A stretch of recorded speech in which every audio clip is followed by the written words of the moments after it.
Ер адам 100-ден астам тірі жыланды шалбарына жасырып шекарадан өтпек болды. Сәлем достар, сіздермен бірге Ньюс.kz арнасы. Каналыма тіркеліп қоңырау белгісін басуды ұмытпаңыздар. Қытай билігінің мәліметінше, ол бауырымен жорғалаушыларды кенеп қапшықтарға салып, шалбарының ішіне жасырған деп жазады Стан.kz. Тексеру барысында қапшықтарда жалпы саны 104 тірі жылан бар анықталды. Ондағы жыландардың пішіндері, көлемі және түстері де әртүрлі болып шықты. Кеденшілер ұстаған 2 қапшық қызыл, ақ және қызғылт түсті жыландарға толы.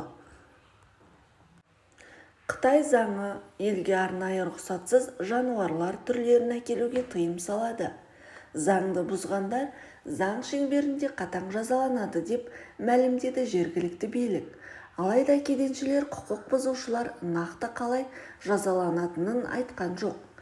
Бүгінде Қытай әлем бойынша жануарлар контрабандасының ең ірі орталығы саналады.